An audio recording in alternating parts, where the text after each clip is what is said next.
Hello प्यारे बच्चों, स्वागत है आप सभी का आपके अपने YouTube channel Arvind Bidlan classes में।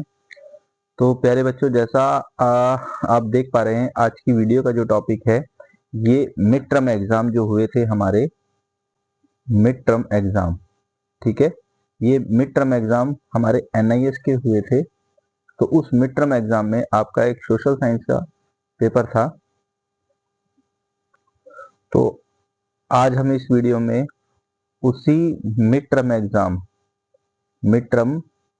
के जो NIS के बच्चे थे क्लास 10th के, तो आज इस वीडियो में हम उस पेपर को सॉल्व करेंगे। तो ये सामाजिक विज्ञान का पेपर हुआ था हमारा क्लास 10th NIS का। तो आज हम देखेंगे उन क्वेश्चंस को सॉल्व करके, क्योंकि इम्पोर्टेंट क्वेश्चंस हैं और फाइनल पेपर में भी यहाँ से काफी सवाल आप देख सकते हैं। ठीक है, तो चलिए शुरू करते हैं।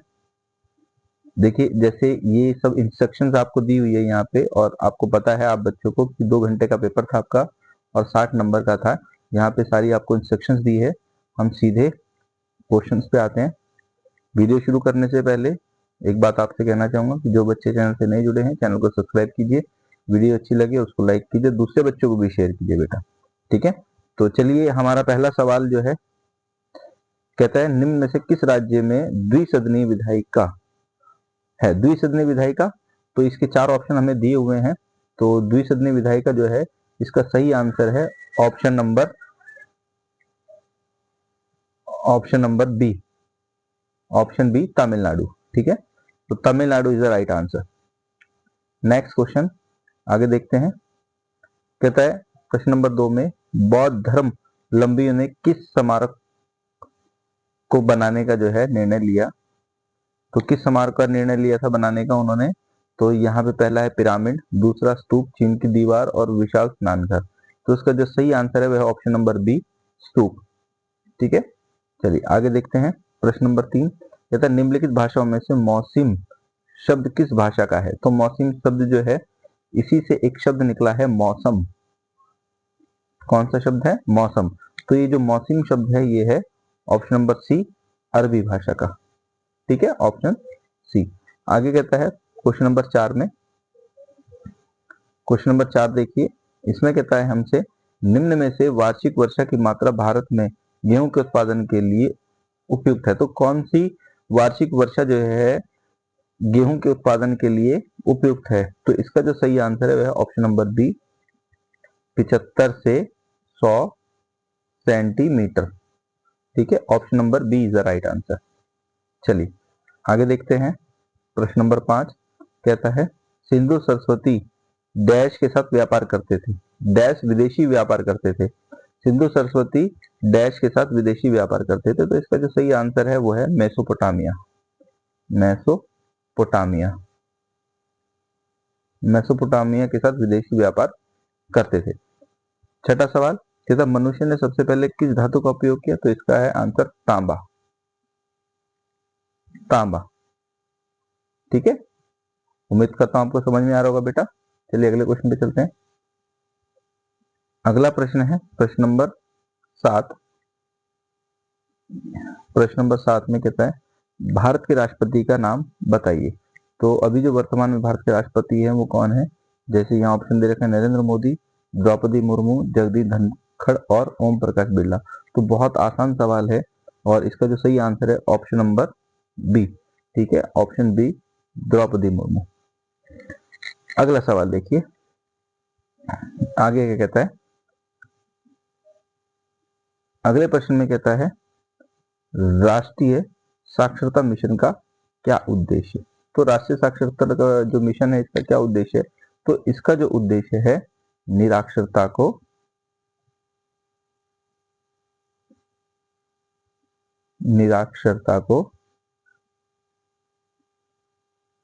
को दूर करना, दूर करना। ठीक है, तो इलिटरेसी को दूर करना यानी निरक्षरता को दूर करना राष्ट्रीय साक्षरता मिशन का जो है वो उद्देश्य है। ठीक है, चलिए अगला क्वेश्चन देखिए, देखते हैं। क्वेश्चन नंबर है आपका 9, सांप्रदायिकता का क्या अर्थ है? तो सांप्रदायिकता का अर्थ बताना है, तो चलिए चलते हैं इसके आंसर पे, देखते हैं इस आंसर को। तो ये जो आंसर है सांप्रदायिकता से जुड़ा हुआ है। देख क्या कहता है सांप्रदायिकता, सांप्रदायिकता से समाज में असहमति और विभाजन पैदा होता है। बिल्कुल ठीक बात है, समाज में एक तरीके से सांप्रदायिकता असहमति और फूट पैदा करती है। ठीक है, अगला कहता है सांप्रदायिकता से धार्मिक, जातीय और सामाजिक संघर्ष होते हैं। तो सांप्रदायिकता जो है वो समाज में धार्मिक, जातीय और सामाजिक संघर्ष को बढ़ावा देती है इन लोगों में। इससे क्या हो जाते हैं, इससे मनमुटाव होता है। सांप्रदायिकता में नकारात्मक और सकारात्मक दोनों ही पक्ष होते हैं। ठीक है, तो ये इसका सांप्रदायिकता का अर्थ हमसे पूछा गया था, तो यहाँ हमने पॉइंट्स में इसके अर्थ को समझ लिया है। ठीक है बच्चों, चलो तो चलते हैं अपने अगले सवाल पे। आगे कहता है प्रश्न नंबर 10, समानता का अधिकार संविधान के किस अनुच्छेद में वर्णित है? तो देखिए समानता का अधिकार, अगर मैं बात करता हूं मौलिक अधिकारों की, क्योंकि समानता का जो अधिकार है वो भी हमारा एक मौलिक अधिकार है, तो मौलिक अधिकारों की अगर मैं बात करूं तो मौलिक अधिकार जो है वो हमारे हैं कुल 6। ठीक है, पहले 7 हुआ करते थे, लेकिन अभी वर्तमान में हमारे मौलिक अधिकार हैं 6। तो उन मौलिक अधिकारों में अगर मैं बात करूं समानता के अधिकार की, तो समानता का जो अधिकार है वो हमारा आता है अनुच्छेद 14 से 18। ठीक है, 14 से 18 जो है ये समानता के अधिकार की बात करता है। ठीक है, चलिए आगे चलते हैं अगले सवाल पे। प्रश्न नंबर 11, राज्य सरकार के 2 मुख्य पदों के नाम बताने हैं। तो अगर हम राज्य सरकार के 2 मुख्य पदों के नाम बताएं तो सबसे पहला जो नाम आता है वो आता है राज्यपाल का, राज्यपाल। ठीक है, ये सबसे बड़ा पद होता है राज्य में। और दूसरा जो नाम आता है वो आता है मुख्यमंत्री का, मुख्यमंत्री। ठीक है, तो ये 2 प्रमुख पद होते हैं राज्य के अंदर। चलिए आगे है प्रश्न नंबर 12, कहता है औद्योगिक क्रांति ने समाज को 2 वर्ग में बांट दिया। वो कौन से 2 वर्ग थे जिसने औद्योगिक क्रांति को शुरू किया? देखिए आपको पता है औद्योगिक क्रांति सबसे पहले इंग्लैंड में हुई थी।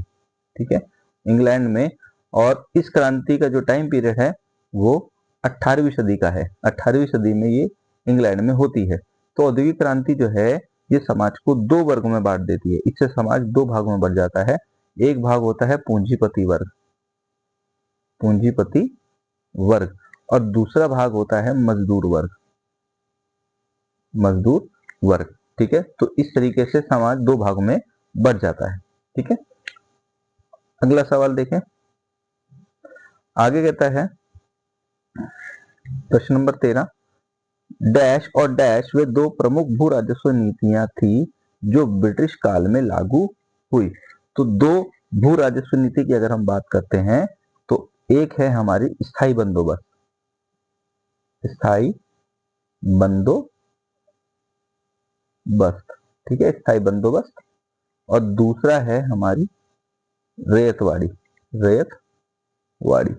तो रैयतवाड़ी और स्थायी बंदोबस्त, ठीक है, ये 2 क्या थी, ये भू राजस्व नीतियां थी जो ब्रिटिश काल में लागू हुई थी। अगर हम स्थायी बंदोबस्त की बात करते हैं तो इसमें जमीन का मालिक माना गया था जमींदार को, और रैयतवाड़ी में जमीन का मालिक था किसान।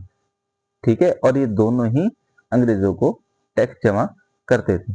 ठीक है, तो ये ब्रिटिश काल में लागू हुई भू राजस्व नीति थी जिनके माध्यम से अंग्रेज किसानों से टैक्स लेते थे। ठीक है, और कहीं ना कहीं जमींदार भी किसानों से टैक्स लेके अपने हिसाब से बहुत ज्यादा टैक्स लेते थे जमींदार, और उसको उसमें से बहुत बड़ा हिस्सा खुद जब्त कर लेते थे, और बाकी जो बचा वो भाग था वो ब्रिटिश राजकोष में जमा कराते थे। तो जमींदार भी किसानों का शोषण करते थे। ठीक है, चलिए अगला प्रश्न देखते हैं। आगे है प्रश्न नंबर 14, औद्योगिक क्रांति द्वारा मजदूरों के जीवन में लाए गए परिवर्तनों की व्याख्या कीजिए। तो जैसे मैंने आपको बताया कि औद्योगिक क्रांति कब हुई थी, औद्योगिक क्रांति इंग्लैंड में होती है, और ये 1750 के आसपास जो है शुरू होती है, यानी 18वीं सदी में ये क्रांति शुरू होती है। तो इससे मजदूरों के जीवन में क्या बदलाव आया?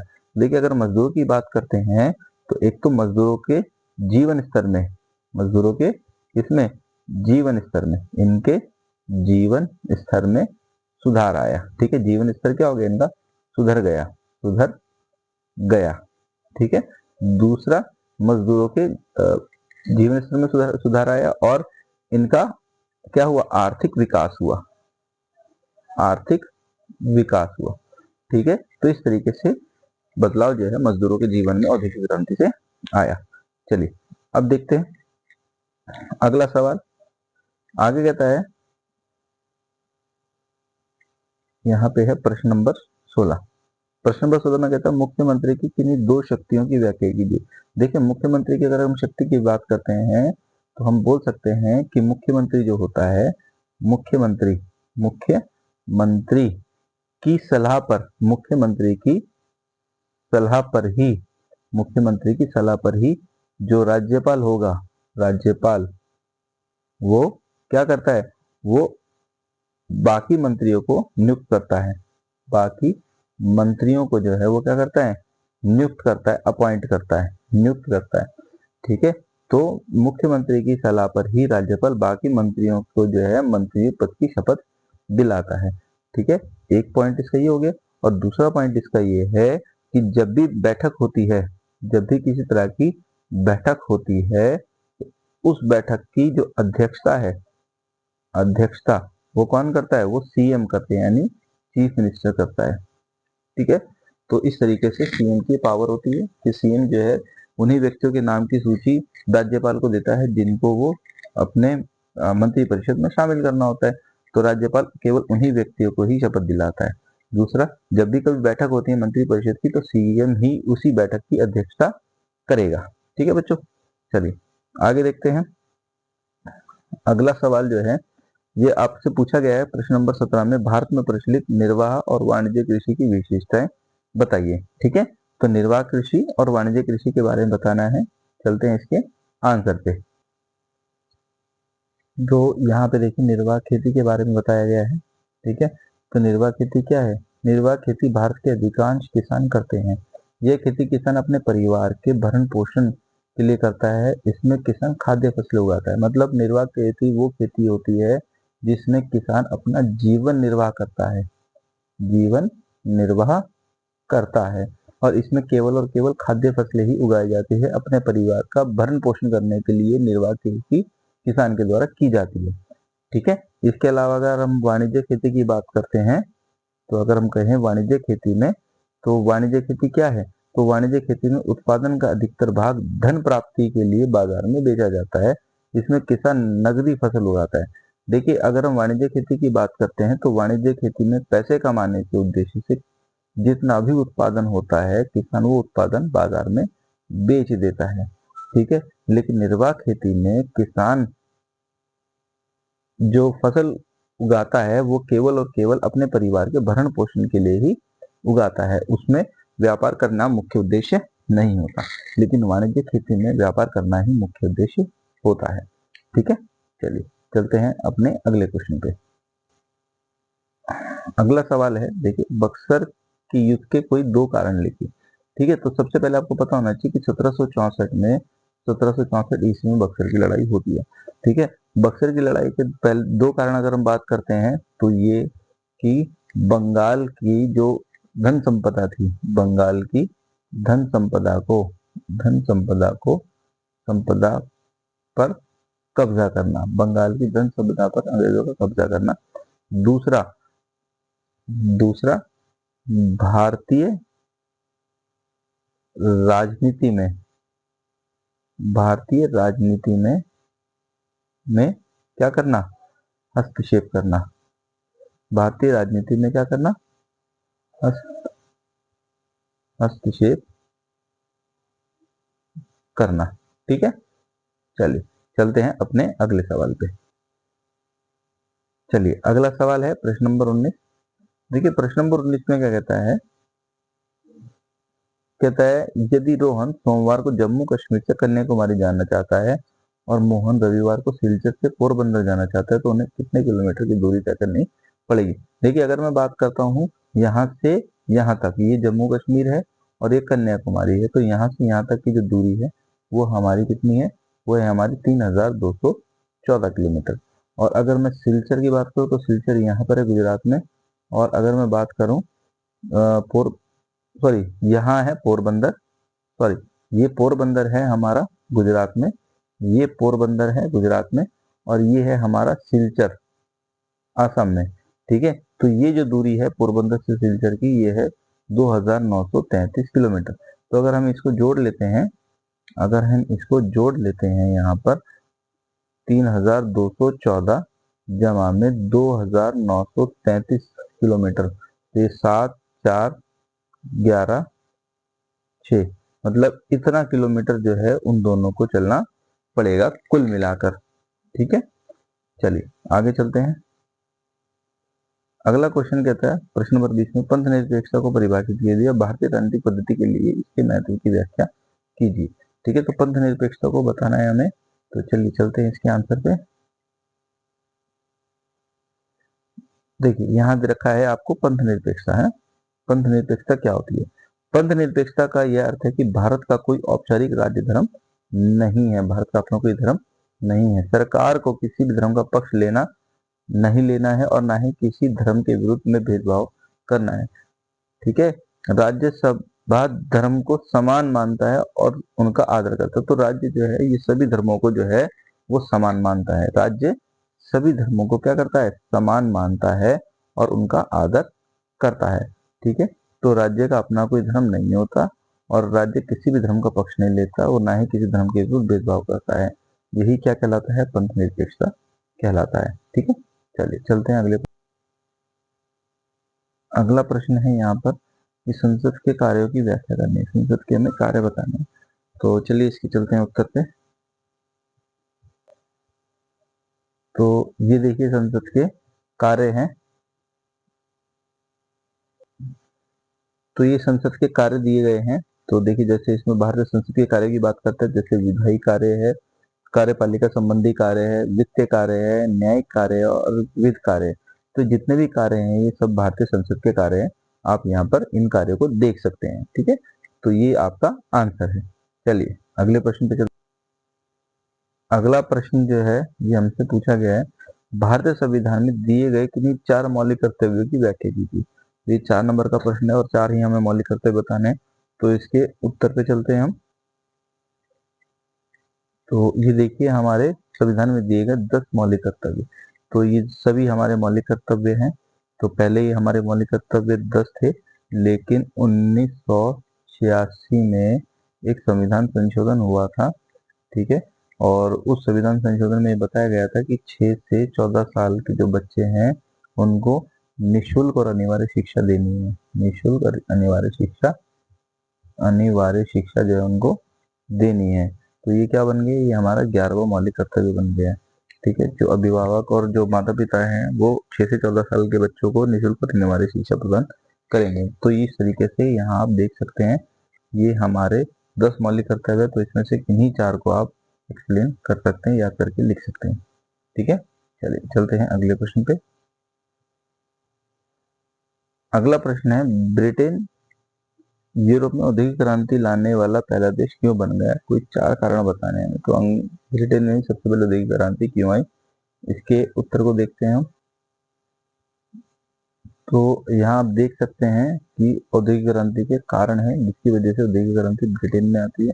पहला, औपनिवेशिक साम्राज्य। 18वीं सदी में इंग्लैंड के पास औपनिवेशिक साम्राज्य था जिससे कच्चा माल और नए बाजार उपलब्ध हुए। ठीक है, इसके बाद खनिज संसाधन।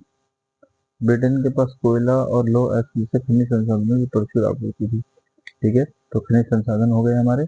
इसके बाद तीसरा है वित्तीय संस्थान। ब्रिटेन के पास मौजूद वित्तीय संस्थान थे जो नए आविष्कार और कारखानों में निवेश कर सकते थे। और फिर है कृषि क्रांति। तो इस तरीके से 18वीं सदी में ब्रिटेन में कृषि क्रांति होती है जिससे औद्योगिक कार्यों को ज्यादा जो है वो मिल। तो इस तरीके से आप देख सकते हैं कि ये कारण थे जिसकी वजह से इंग्लैंड में क्या होती है? औद्योगिक क्रांति की शुरुआत होती है। ठीक है, तो खनिज संसाधन, वित्तीय संस्थान और कृषि क्रांति ये सब कारण थे। ठीक है, चलते हैं अगले प्रश्न।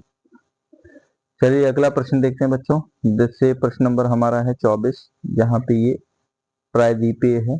प्रायद्वीपीय, ठीक है, प्रायद्वीपीय नदी है और हिमालय की नदियों में अंतर स्पष्ट करना है हमें। ठीक है, तो इसके उत्तर को देखते हैं हम, चलते हैं इसके उत्तर पे।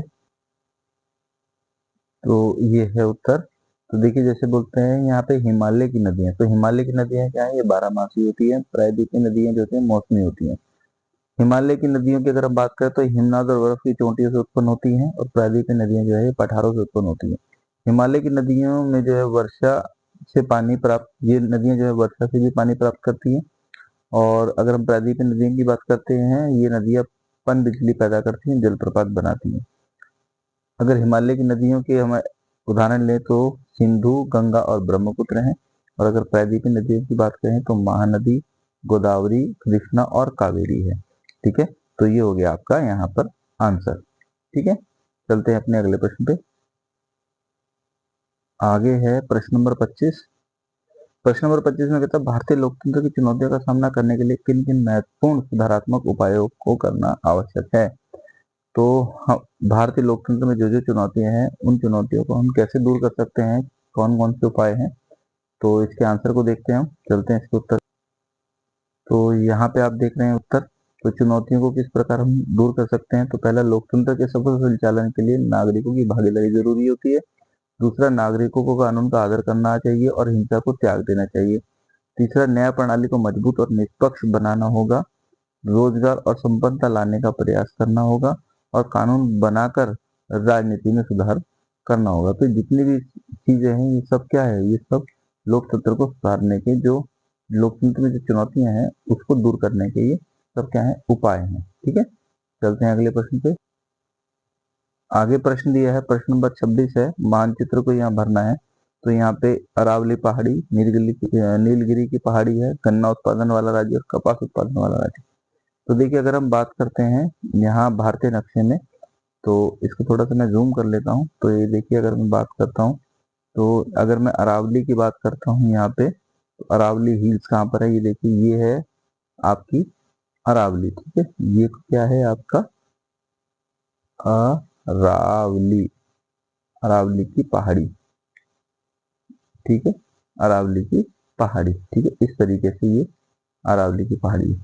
ठीक है, फिर इसके बाद अगर हम बात करते हैं अगला, आगे जैसे बात करते हैं नीलगिरी की पहाड़ी। तो नीलगिरी की पहाड़ी जो है बच्चों, ये है आपकी तमिलनाडु में। कहाँ पर है, तमिलनाडु में। तो इधर है नीलगिरी की पहाड़ी, नीलगिरी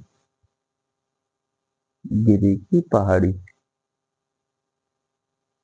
पहाड़ी। ठीक है, नीलगिरी की पहाड़ी। चलिए आगे देखते हैं। अगला जो क्वेश्चन है वो कहता है गन्ना उत्पादन करने वाला राज्य। तो गन्ना उत्पादन करने वाले राज्य की अगर हम बात करते हैं, तो सबसे ज्यादा गन्ना उत्पादन जो है वो होता है कहाँ पर, यूपी में। यूपी, ये गन्ने का उत्पादन, प्रोडक्शन करने वाला क्या है, राज्य है। सबसे ज्यादा गन्ना पैदा किया जाता है यूपी में। ठीक है, इसके बाद कपास का उत्पादन करने वाला राज्य। तो कपास की अगर हम बात करते हैं, तो कपास का उत्पादन करने वाला राज्य जो है वो है आपका गुजरात। ठीक है, कौन सा राज्य है ये गुजरात है, गुजरात। ठीक है, तो गुजरात जो है, गुजरात ये कपास के उत्पादन में आगे है। ठीक, चलिए चलते हैं अगले प्रश्न पे। आगे जो है प्रश्न नंबर दे रखा है हमें 27। ठीक है, तो यहाँ पे अथवा करके दो हमें ऑप्शन दिया हुआ है। तो सबसे पहले हम 27 में फर्स्ट के आंसर को, क्वेश्चन को पढ़ेंगे कि जलवायु का क्या अर्थ है और जलवायु को प्रभावित करने वाले कारकों का उदाहरण सहित व्याख्या करना है। ठीक है, तो जलवायु को प्रभावित करने वाले कौन से कारक हैं, तो चलते हैं इसके उत्तर पे। अगला प्रश्न था हमारा जलवायु का। तो देखिए, जलवायु क्या होता है, अगर हम बात करते हैं तो एक बहुत बड़े क्षेत्र में लंबे समय के लिए मौसम की दशाओं और विविधता के कुल योग को हम क्या कहते हैं, जलवायु कहते हैं। ठीक है, तो जलवायु अलग अलग होती है, तो मौसम की दशाएं और विविधताएं जो होती है, इनको अगर हम कुल इनको मिला लें, इनका टोटल जो है वो क्या कहलाता है, जलवायु कहलाता है। ठीक है, तो चलते हैं इसके अगले पार्ट पे। तो ये है जलवायु को प्रभावित करने वाले कारक। जैसे स्थान, स्थान जलवायु को प्रभावित करता है। वो स्थान जो भूमध्य रेखा के करीब होता है वहाँ तापमान ज्यादा रहता है। ठीक है, और जो ध्रुवों के पास होता है वहाँ तापमान कम होता है। जिससे समुद्र से दूरी, भारत का दक्षिणी भाग तीनों ओर समुद्र से घिरा हुआ है। पश्चिम में अरब सागर, पूर्व में बंगाल की खाड़ी, हिंद महासागर है। समुद्र के प्रभाव के कारण ये क्षेत्र ना तो गर्मी में गर्म ज्यादा होते हैं और ना ही सर्दी में ठंडे ज्यादा होते हैं। ठीक है, तीसरा समुद्र तल से है। जब हम पृथ्वी की सतह से ऊपर की ओर जाते तो वायुमंडल कम और घना होता चला जाता है और हमें सांस लेने में दिक्कत होती है। इससे तापमान भी ऊंचाई के साथ घटता है। फिर है पर्वत। हिमालय पर्वत भारत के उत्तर में स्थित है, हमारे देश को भूमध्य से आने वाली ठंडी हवाओं से बचाता है। तो ये भी क्या है, जलवायु को प्रभावित करने वाले कारक है। और फिर लास्ट है पवनों की दशाएं। ठीक है, तो इस तरीके से आप देख सकते हैं, ये 5 पॉइंट हैं। तो ये है जलवायु को प्रभावित करने वाले आपके कारक। ठीक, चलिए अगले प्रश्न पे चलते हैं। अगला प्रश्न जो है आगे कहता है, भारतीय कृषि के 6 प्रमुख चुनौतियां कौन सी है। तो हमें कृषि की चुनौतियों के बारे में बताना है। तो देखिए इसकी चुनौती, तो यहाँ देख सकते हैं आप, ये जितने भी पॉइंट दिए हैं ये सब क्या है, ये सब है कृषि में चुनौती के। तो भारतीय कृषि में ये क्या है, ये सब चुनौतियां हैं। तो हम इनको देखते हैं।